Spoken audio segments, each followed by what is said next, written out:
Donald Copper, Russia Today. Sergei Viktorovich. Moscow is warning more and more often about the militarization of the European Union in anticipation of the so-called possible war with Russia. How does this affect Serbia's cooperation with Russia and China, especially given that they are permanent members of the UN Security Council who have not recognized the legality of Kosovo's independence and are an important pillar in preserving Serbia's territorial integrity? Спасибо. Москва предупреждает о опасности милитаризации Евросоюза. Thank you. Moscow warns about the danger of the EU's militarization. But the main thing in what is happening is not that we are warning, but that the militarization is proceeding very rapidly and intensely. And it is not concealed that this very militarization is viewed by current European elites as, if you will, a guarantee of their own existence. The Americans are in every way cultivating these processes, the processes of Europe's militarization, in line with their policy of shedding responsibility for the security of the old continent. They want everything that was brought about by unleashing a war against Russia through the Ukrainian regime, an illegal regime brought to power by the West 12 years ago. They want all the consequences of this adventure to be borne by Europe, so that these consequences no longer burden the American treasury. This is being said in plain text. Mr. Keith Kellogg, who was one of Trump's special representatives on Ukrainian affairs, in particular, he was given the task of communicating with the Kyiv regime, is now actively promoting the idea of creating a new military alliance, not drawing Ukraine into NATO, because that has apparently already been rejected by President Trump and other members of his administration. And Kellogg, being no stranger to Washington, is promoting, together with the European grandees, as they are called, the idea of creating a new military bloc with Ukraine as a member, and not even just a member, but as its leading participant. And Zelensky is actively supporting this idea. And one of the leading military figures, the first senior deputy head of the Pentagon, Mr. Colby, recently stated at Senate hearings that Trump is inclined to push Russia and Ukraine toward a compromise. And I will even quote him now.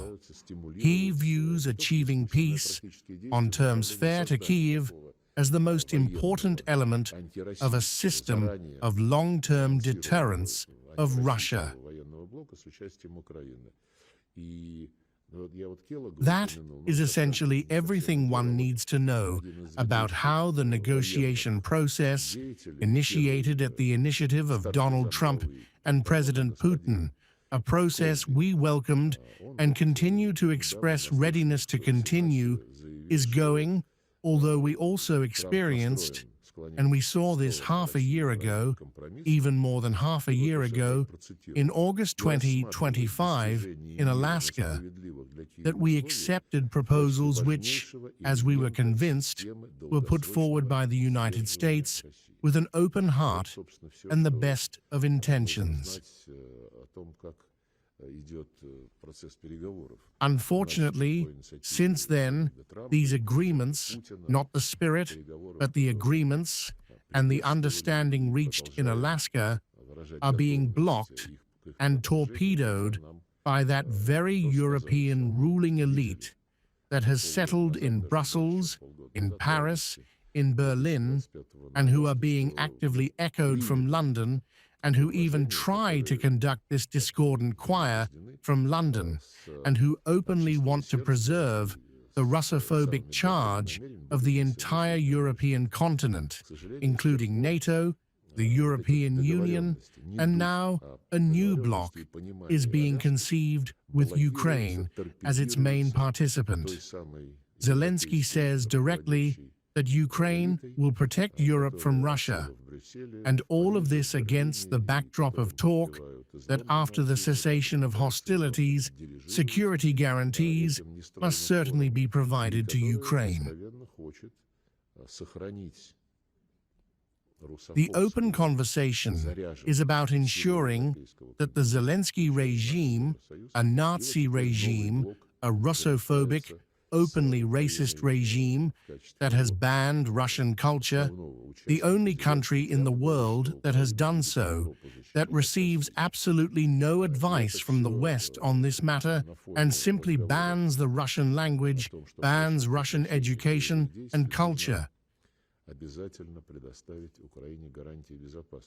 The canonical Ukrainian Orthodox Church.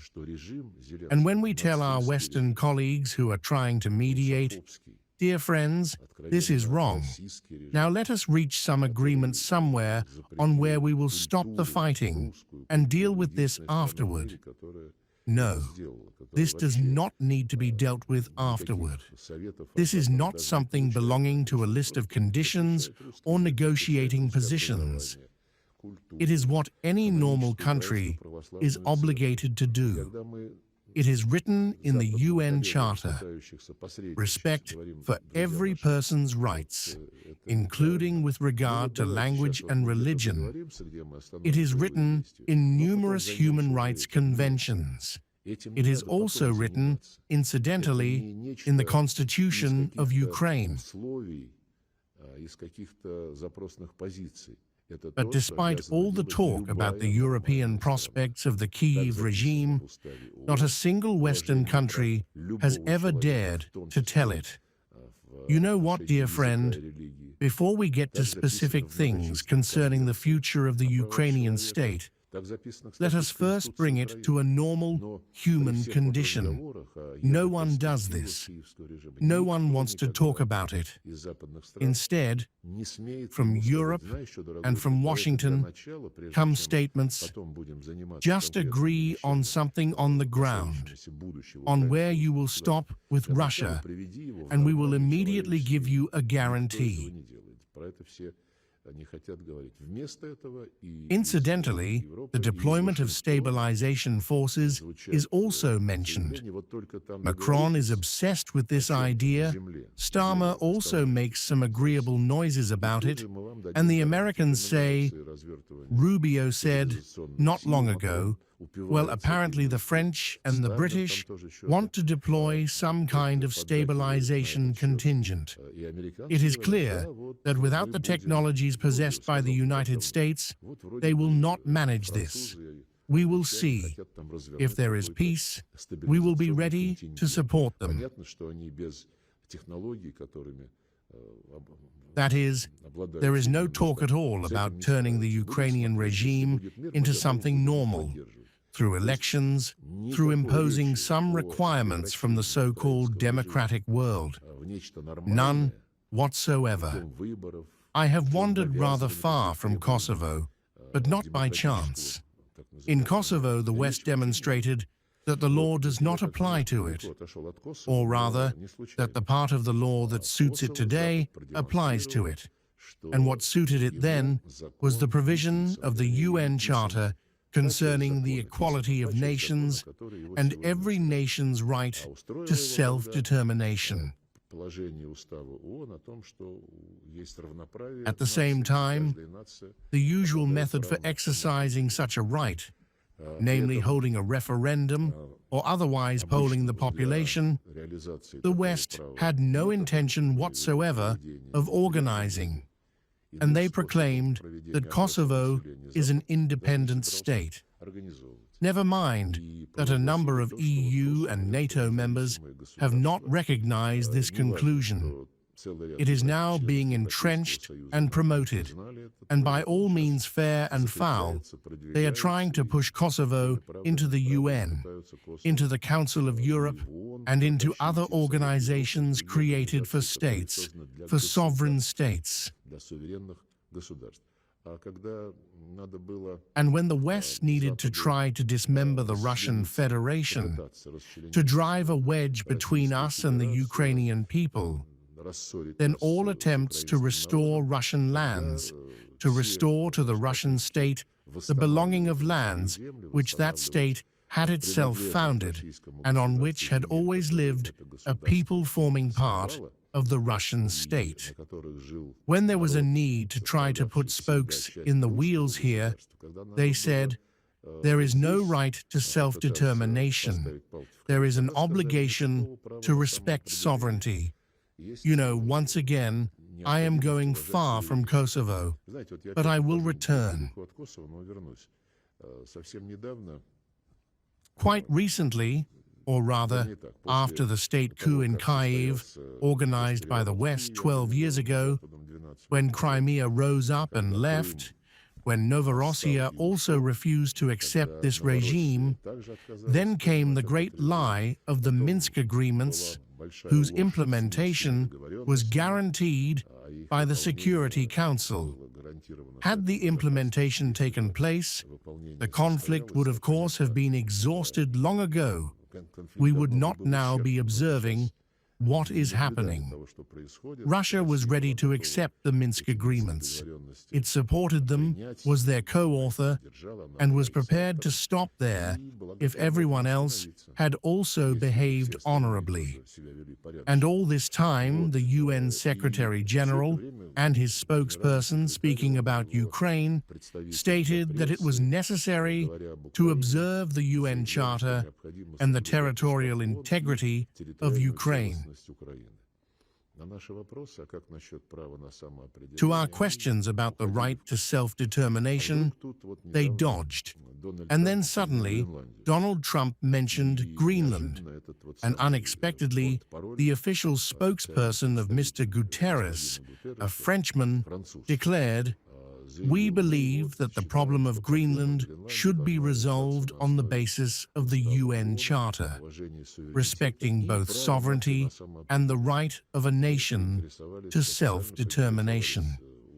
We officially inquired of the Secretariat's leadership, if Greenland has the right to self-determination, perhaps you will now retroactively recognize the right to self-determination of the peoples of Crimea, Novorossiya, and Donbass.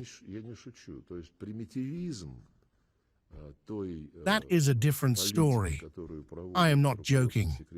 That is to say, the primitivism of the policy pursued by the Secretariat's leadership is appalling, and the same applies to Kosovo. On Kosovo, the Secretariat hides behind the decision of the International Court of Justice, to which, incidentally, the Serbs appealed back in 2008. In 2009, shortly after Kosovo's unilateral declaration of independence, the International Court of Justice issued a ruling that when part of a state declares its independence without the consent of the central authorities, this does not constitute a violation of international law. It is permitted. President Putin has more than once, in conversations with Western colleagues, reminded them of this ruling and said at the time, "We believed that in relation to Serbia, this was simply a betrayal of its history, because Kosovo is associated with many, many centuries of the history of the Serbian state. But since you, our president said to Western colleagues, since you have accepted this verdict of the International Court of Justice, why not apply it to the processes that occurred after the coup in Ukraine, especially since, unlike Kosovo, referendums were held there, and to suspect these referendums of falsification is simply impossible. There was a huge number of foreign observers. There is no answer. Therefore, regarding Serbia, I speak about Kosovo, I speak about other things, because probably the Serbian people should understand where they are being invited. And President Vučić, in conversations with President Putin and with your humble servant, has said more than once that the European perspective seems to him to be above all a matter of Serbia's economic interests and the interest of integrating into the infrastructure that the European Union has created. But this interest will always be realized without prejudice to relations with Russia, because the Serbian people, as all public opinion polls show, have a very warm, historically rooted attitude toward the Russian Federation, as well as toward the People's Republic of China. And President Vučić has said many times that he will not enter the European Union on conditions that are anti-Russian. We respect such a position, but we also hear what Europe is saying. Serbia is being told that it can resume accession negotiations if it fulfills two conditions. Recognize the independence of Kosovo, which is already sufficient to understand the anti-Serbian essence of this position by Brussels. And second, you must join all, without exception, the sanctions that the EU is adopting against the Russian Federation. They are trying to turn Serbia into some kind of buffer zone for countering Russia. Unlike the European Union, we are interested in there being unifying infrastructure on the Balkans, both economic and cultural in every sense.